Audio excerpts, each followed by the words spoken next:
Hello friends, ಎಲ್ರಿಗೂ ನಮಸ್ಕಾರ.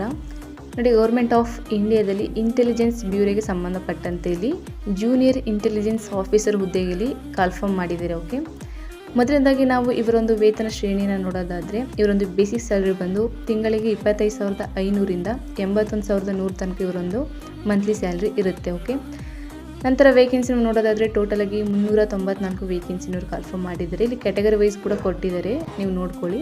ನಂತರ ಎಸೆನ್ಷಿಯಲ್ ಕ್ವಾಲಿಫಿಕೇಷನ್ ನೋಡೋದಾದರೆ, ನೀವು ಅಂಗೀಕೃತ ವಿಶ್ವವಿದ್ಯಾನಿಲಯದಿಂದ ಡಿಪ್ಲೊಮಾ ಇನ್ ಇಂಜಿನಿಯರಿಂಗ್ ಅಂದರೆ electronics and telecommunication or electronics and communication or electrical and electronics or information technology or computer science or computer engineering or computer application ಮಾಡಿರೋರು ನೀವು ಇದಕ್ಕೆ ಅಪ್ಲಿಕೇಶನ್ ಹಾಕ್ಬೋದು. ಓಕೆ, ಇಲ್ಲಾಂದರೆ ನೀವು ಬ್ಯಾಚುಲರ್ಸ್ ಡಿಗ್ರಿ ಇನ್ ಸೈನ್ಸಲ್ಲಿ ನೀವು electronics R computer science ಅಥವಾ physics ಅಥವಾ mathematics ಸಂಬಂಧಪಟ್ಟಂತೆ ನೀವು ಮಾಡಿರೋರು ನೀವು ಇದಕ್ಕೆ ಅಪ್ಲಿಕೇಶನ್ ಹಾಕ್ಬೋದು.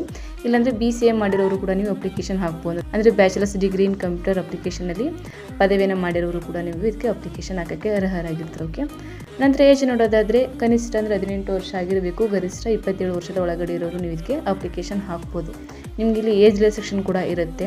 SC/ST ಅವ್ರಿಗೆ 5 ಇಯರ್ಸ್ ಇರುತ್ತೆ, OBC ಅವ್ರಿಗೆ 3 ಇಯರ್ಸ್ ಇರುತ್ತೆ.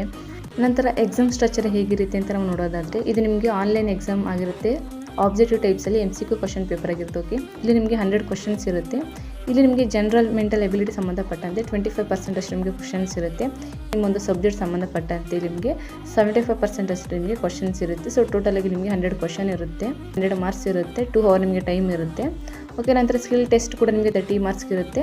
ನಂತರ ಇಂಟರ್ವ್ಯೂ, ನಿಮ್ಮ ಪರ್ಸನಾಲಿಟಿ ಇಂಟರ್ವ್ಯೂ ಬಂದು ನಿಮಗೆ 20 ಮಾರ್ಕ್ಸ್ಗೆ ಇರುತ್ತೆ. ಓಕೆ, ನಂತರ ನಿಮಗೆ ಆನ್ಲೈನ್ ಎಕ್ಸಾಮಲ್ಲಿ ನಿಮಗೆ ನೆಗೆಟಿವ್ ಮಾರ್ಕ್ಸ್ ಕೂಡ ಇರುತ್ತೆ. 4/1 ಅಷ್ಟು ನಿಮಗೆ ನೆಗೆಟಿವ್ ಮಾರ್ಕ್ಸ್ ಇರುತ್ತೆ ರಾಂಗ್ ಆನ್ಸರ್ಗೆ. ಓಕೆ, ಸಿಟಿ ಆಫ್ ಎಕ್ಸಾಮಿನೇಷನ್ ಎಲ್ಲಿರುತ್ತೆ ಅಂತ ನೋಡೋದಾದರೆ ಕರ್ನಾಟಕದಲ್ಲಿ ನಿಮಗೆ ಬೆಳಗಾವಿ, ಬೆಂಗಳೂರು, ಹುಬ್ಳಿ, ಮಂಗಳೂರು, ಮೈಸೂರು, ಶಿವಮೊಗ್ಗ, ಉಡುಪಿ ಇಷ್ಟು ಡಿಸ್ಟಿಕಲ್ಲಿ ನಿಮಗೆ ಎಕ್ಸಾಮ್ ಸೆಂಟರ್ ಇರುತ್ತೆ ಕರ್ನಾಟಕದಲ್ಲಿ. ಓಕೆ, ನಂತರ ಈ ಒಂದು ರಿಕ್ವೈರ್ಮೆಂಟ್ ಸಂಬಂಧಪಟ್ಟಂತೆ ಕೆಲವು ಇಂಪಾರ್ಟೆಂಟ್ ಡೇಟ್ಸ್ಗಳನ್ನ ನಾವು ನೋಡೋದಾದರೆ, ಇದರ ಒಂದು ಪ್ರಾರಂಭ ದಿನಾಂಕ ಬಂದು 23/8/2025ಕ್ಕೆ ಪ್ರಾರಂಭ ಆಗಿದ್ದು, ಕ್ಲೋಸಿಂಗ್ ಡೇಟ್ ಬಂದು 14/9/2025ಕ್ಕೆ ಲಾಸ್ಟ್ ಡೇಟ್ ಇರುತ್ತೆ.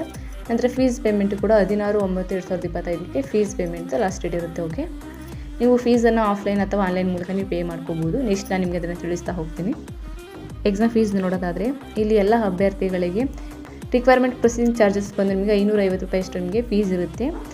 ಇನ್ನು ಮೇಲ್ ಅಭ್ಯರ್ಥಿಗಳಿಗೆ, ಪುರುಷ ಅಭ್ಯರ್ಥಿಗಳಿಗೆ ಅದರಲ್ಲಿ UR ಮತ್ತು EWS ಮತ್ತು OBC ಅವರಿಗೆ ಎಕ್ಸಾಮ್ ಫೀಸ್ ಬಂದು ನಿಮಗೆ 100 ರೂಪೀಸ್ ಅಷ್ಟಿರುತ್ತೆ. ನಂತರ ರಿಕ್ವೈರ್ಮೆಂಟ್ ಪ್ರೊಸೆಸಿಂಗ್ ಚಾರ್ಜಸ್ ಬಂದು ನಿಮಗೆ 550 ಪ್ಲಸ್ ಇವೆರಡು ಕೂಡ ಆ್ಯಡ್ ಆಗಿ ನಿಮಗೆ 650 ಅಷ್ಟು ನೀವು ಪೇ ಮಾಡಬೇಕಾಗುತ್ತೆ. ಓಕೆ, ಇನ್ನು ಉಳಿದ SC/ST ಕ್ಯಾಂಡಿಡೇಟ್ ಅವರಿಗೆ ಅಥವಾ ಎಕ್ಸ್ ಸರ್ವಿಸ್ ಮ್ಯಾನ್ ಅವರಿಗೆ, ವುಮೆನ್ ಕ್ಯಾಟಗರಿ ಅವರಿಗೆ ಎಕ್ಸಾಮ್ ಫೀಸ್ ಇರೋದಿಲ್ಲ. ಬಟ್ ನಿಮಗೆ ರಿಕ್ವೈರ್ಮೆಂಟ್ ಪ್ರೊಸೆಸಿಂಗ್ ಚಾರ್ಜಸ್ಸು 550 ರೂಪೀಸ್ ಅಷ್ಟು ನೀವು ಪೇ ಮಾಡಬೇಕಾಗುತ್ತೆ. ಇದನ್ನು ನೀವು ಆನ್ಲೈನ್ ಅಥವಾ ಆಫ್ಲೈನ್ ಮೂಲಕ ನೀವು ಪೇ ಮಾಡ್ಕೋಬೋದು. ಆನ್ಲೈನ್ ಬಂದು ನಿಮಗೆ ಕ್ರೆಡಿಟ್ ಕಾರ್ಡ್, ಡೆಬಿಟ್ ಕಾರ್ಡ್ ಅಥವಾ UPI ಮೂಲಕ ಅಥವಾ ನೆಟ್ ಬ್ಯಾಂಕಿಂಗ್ ಮೂಲಕ ನೀವು ಆನ್ಲೈನ್ ಪೇಮೆಂಟ್ ನೀವು ಮಾಡ್ಕೋಬೋದು. ಅದಕ್ಕೆ ಲಾಸ್ಟ್ ಡೇಟ್ ಬಂದು 14/9/2025ಕ್ಕೆ ಲಾಸ್ಟ್ ಡೇಟ್ ಇರುತ್ತೆ.